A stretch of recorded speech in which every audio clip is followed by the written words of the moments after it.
So in this series, we're going to talk about how to relate with each of the 9 types when you're in conflict. So basically, how do you not make them more upset, but really work with them with compassion and empathy and understanding to draw out the best in your spouse or your friend or whoever it is inside a conflict? What do they want? What is going to help them to speak, to talk, to explain their side in a way that doesn't get them either more activated or shut down more?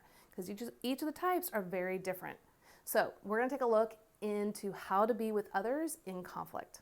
Okay, so if you are with a type 9, any type 9, whether a spouse, a parent, a coworker that is in conflict with you, here are some tips to know how to work with them, to be with them, and to interact with them in conflict. First, be patient with them.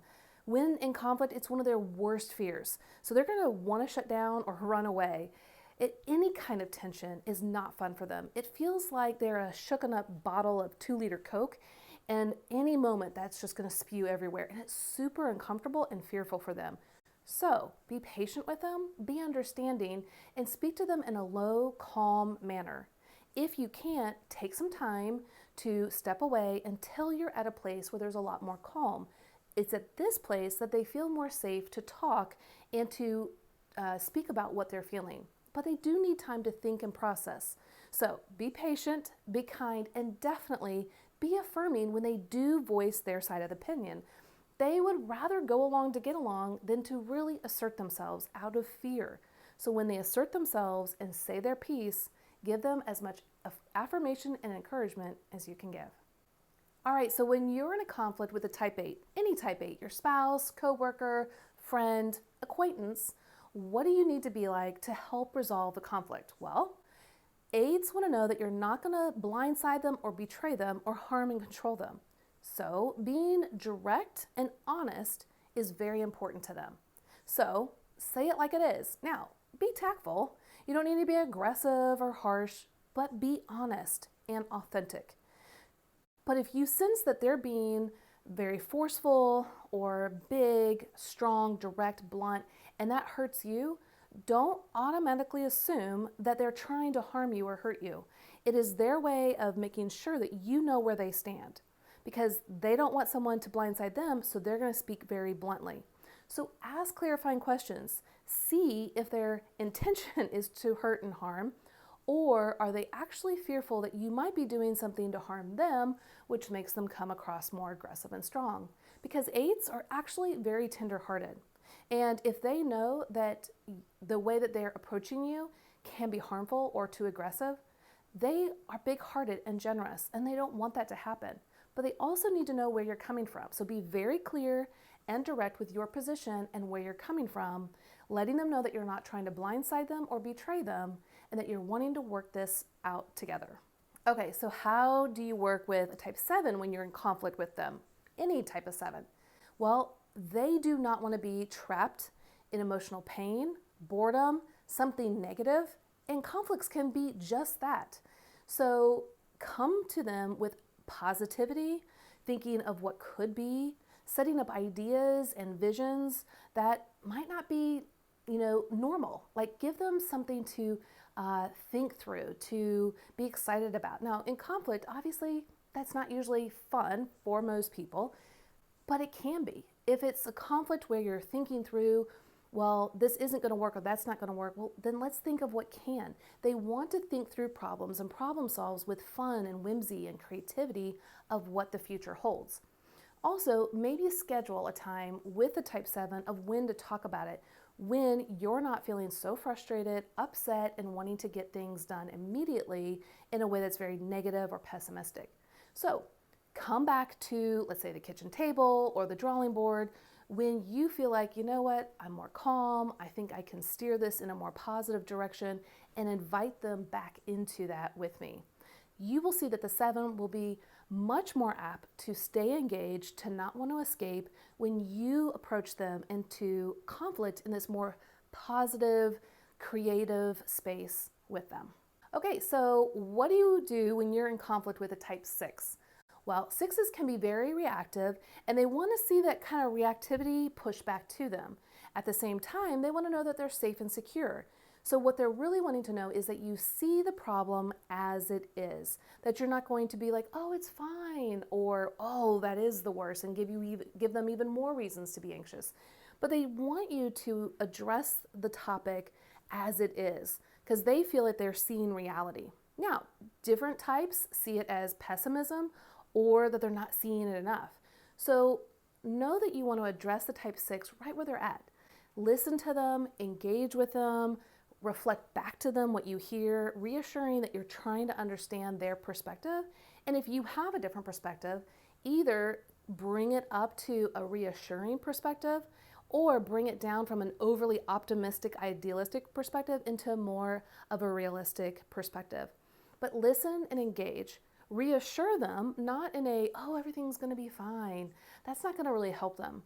But to show them, I think this is going to be fine because of this, this, and this. But I hear why you think that or this could happen, because they have all the possibilities in their mind. So listen, engage, but reassure them all at the same time. So how do you engage a type 5 when you're in conflict with them? Well, it's going to be really important to remember that they only have so much energy reserves inside, and that conflict or long conversations can really deplete them. And they fear having catastrophic depletion inside. So you want to honor their time to have space to think and process their thoughts and feelings alone. At the same time, you do need to engage and to work out the conflict. So let them know what your needs are, and then ask them if they need some time and space to think through that issue before addressing it. A lot of times they need time to process it. Give them that time and space and ask them, hey, can we come back to the kitchen table or talk on the phone in 30 minutes a day? Whatever works for the two of you so that you guys can engage more. But that gives them time to think and process and not feel intruded on or their energy zapped more than normal. And don't surprise them. Don't just come up to them and say, we need to talk about this right now. That is really going to put up some boundaries and really push you off. So be very respectful of how they operate inside, the time they need to think and process, and give them that space. And what you'll find is that they're going to be able to show up with a lot more intrinsic thought processes that you will be able to work with and to navigate through the conflict with. So when you're in a conflict with a type 4, what are some helpful tips in navigating through that process? Well, first, do not tell a type 4 that they're being too melancholy, too emotional, too reactive, too sensitive. Those things will only either ignite the 4 more or they will withdraw. Those aren't going to help. And here's the reason why. 4s are gifted with a lot of emotions, and I do mean gifted. They really do represent the personality type that can feel deeply and broadly. But also what happens is in moments like conflict or where they're hurt, it feels like a tsunami of emotions. And if you were really in a tsunami and someone said, just push the wave off, like stop, that's not going to work. And so by having compassion and understanding of the 4's tsunami, it doesn't mean, oh, have all the emotions and do whatever you want. We're not saying that either. We're saying, I am here. I know that the emotions are big and they feel that they're going to overcome you and you have to work them through. So I want to be here in the moment, but I also want to do it well. I want to do it where there's emotional balance. What that means is not getting rid of the emotions. It's working through them in a way that is beneficial for both parties. Not too high, not too low. But that can be really hard for the type 4 in the moment. So being patient, being kind, asking curious questions, and then paraphrasing what you hear back to them, not saying that you hear it right, but asking, did you hear it okay? Are you understanding them? And then if you're not, ask them to clarify it in a different way until you both can come to an understanding that you understand them the best you can. Now 4s, you'll feel like you're not being understood very well, and you're going to have to understand that that is part of the process, and that is a bummer. But there hopefully will be people in your life that will try to engage, try to understand. And when you find that person, really encourage them and thank them because it's so special and dear to have those kind of people in our life, right? So those that are working with a type 4, whether your friend or your spouse, engage with them, be with them, allow them to express their emotions, and don't run away from it. see how much they're overcome by their emotions and how much it would be appreciated that someone stays steady with them. Okay, so what do you need to do when you're in a conflict with a type 3? Well, 3s like to take a very logical, systematic, efficient approach to problem solving. They're willing to push their feelings to a side and see the problem at hand and just address it and get it done, or make a list of things that need to happen. They really appreciate a proactive or a active approach to any kind of conflict. But just to sit around and have all the emotions that one might have and to talk all the way through them might be really tough for the 3 because they want to know that there's action being put forth. So if you have a lot of emotions but you're in conflict with a type 3, recognize that it's going to be really important for you to let them know what kind of emotions you have and what kind of time frame that you would like to talk it through. Now, that might be hard because you don't know how long it's going to take, but show them that you understand that part of the puzzle between the two of you might be more challenging for them, and thank them for sitting there in the process as you express your emotions. But also don't be surprised if the 3 in that moment isn't going to emote themselves. Now, some will, but not all of them will, because they just want to see the problem, write down a list, and then go for it and knock the problem out.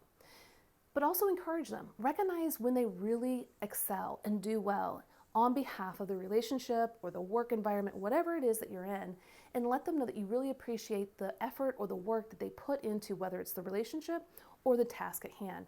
And that will really help to assure them that they are in the right place and doing the right thing.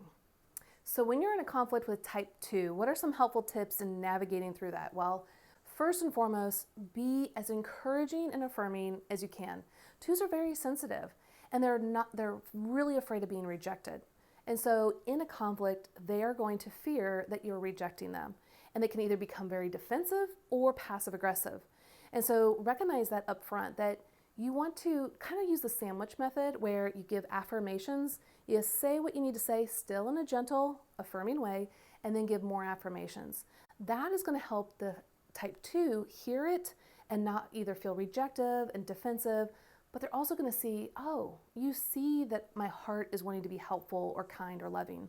But also recognize the 2 is going to constantly focus on you or others, and they don't want people to focus on their needs. But they actually really do want people to see their needs and come in and help just like they do for others.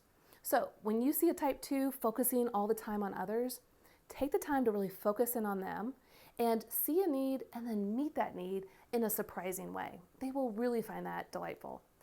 But when you're in a really kind of tension moment with a type 2, recognize that it's probably the rejection behind it, some form of rejection, and getting to the heart of that and showing that you're not rejecting them. You might disagree, but they themselves you don't reject, that you want them, that you, if you are in a relationship with them, that you love them, or if they're a friend, how much you really appreciate them is going to help smooth those waters so you guys can work through the conflict. Okay, so how do you work through conflict with a type 1? First and foremost, remember that they have a loud inner critic that is constantly berating them, constantly telling them what's wrong, whether with themselves or the world, and it's insisting that they or others fix it. And they think that if they tell others what to do, that maybe something will be fixed and that inner critic will calm down. And so what you're going to find is that in a conflict setting, it's kind of like pouring coffee into a coffee mug. If you keep pouring, it's eventually going to overflow and spill out, right? The inner critic, the more it's loud, the more it's berating the type 1, it's eventually going to seep out and spill out to others. So recognize that if you're on that side of it and you're getting the either being nitpicked or criticisms, first recognize, I wonder what they're dealing with, because it's probably tenfold or 100-fold of what they're giving out. And so have compassion and empathy, even though I know that it's hard in the moment because it feels like it's coming at you. Try to switch in your mind, what are they experiencing and how can I move towards them with love and compassion, and asking questions like, are you okay? Like, is the inner critic really harming you right now? I would love to speak into it and let you know how much I appreciate you or how much your advice helps me, but in doing it in this way hasn't landed on me well. But I know that your heart is really to help me. That's what you're here for. And a lot of ones, what you'll find is they really are wanting to help and to give guidance and to make things right, but it can land on others as criticism or being judged. So when you feel criticized or judged, take a pause and ask the clarifying question from them. Not in an accusatory way, but hey, I think that you were trying to be helpful. Is that true? Because it kind of landed on me that it was hurtful, and I just want to not commit a suicide or assume incorrectly. So I just want to ask that clarifying question. And if they're really trying to help, say, thank you so much. A way that could have landed on me better would have been whatever it is for you. That will be really helpful, but to acknowledge to the one that their heart was there to serve and help is going to be really beneficial for them.